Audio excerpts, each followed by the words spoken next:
घनाभ के आकार वाले कमरे की लंबाई और चौड़ाई का अनुपात 2:1 दिया हुआ है और इसकी ऊंचाई 3.5 मीटर दी गई है।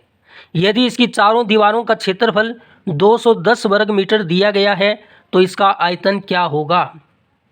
कमरे की आकृति कैसी है? घनाभाकार। कमरे की आकृति में क्या होता है? 4 दीवारें होती है, एक फर्श होता है और एक छत होती है, 6 फलक होते हैं, तो इसकी आकृति घनाभ जैसी होती है। हमें क्या दिया है? लंबाई और चौड़ाई का अनुपात दिया है। लंबाई L होती है, चौड़ाई B। जब भी कोई संख्या अनुपात में दी जाती है तो हम अनुपात को हटाते हैं और गुणा में x लगा देते हैं।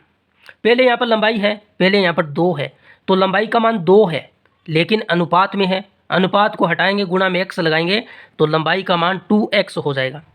चौड़ाई का मान कितना? 1 है, गुणा में x लगाएंगे तो चौड़ाई का मान x हो जाएगा। और फिर हमें क्या दिया है?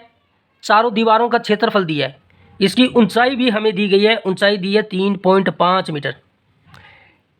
कमरे की चारों दीवारों का क्षेत्रफल का फॉर्मूला होता है, कमरे की चारों दीवारों का क्षेत्रफल, चारों दीवारों का क्षेत्रफल, इसका फॉर्मूला याद कर लीजिए।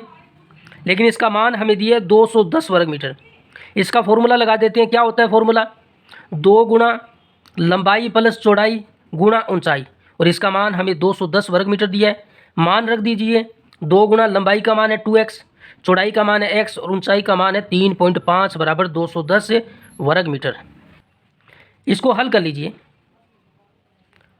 2x में x जोड़ेंगे तो 3x आएगा।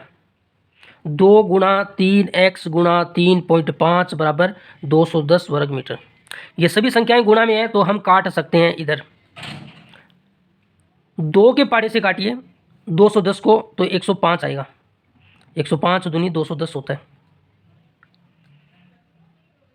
अगर हम इस दशमलव को हटाएं, एक संख्या के बाद दशमलव है, दशमलव को हटाएं तो 10 का भाग देंगे। एक संख्या के बाद है तो 10 का भाग देंगे, तो ये कितना बनेगा?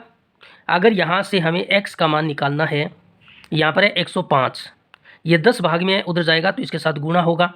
ये 3 क्या गुणा में है, इधर आएगा तो इसके भाग में चला जाएगा, और ये 35 बन गया। दशमलव हटाया तो 35 बना, ये भी गुणा में है, इधर आएगा तो इसके भाग में चला जाएगा।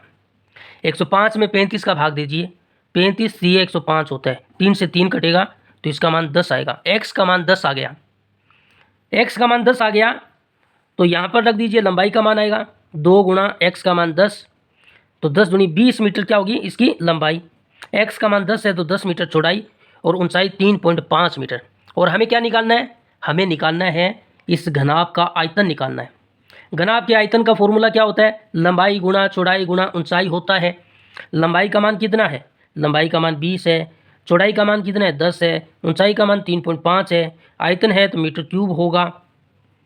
फिर यहाँ पर देखिए, एक संख्या के बाद दशमलव है, दशमलव को हटाया, 10 का भाग दे दिया, 10 से 10 कैंसिल हो गया, 35 का 2 से गुणा किया 70, और 70 और 0 700 मीटर क्यूब इसका आयतन होगा, और ऑप्शन ए इसका सही होगा।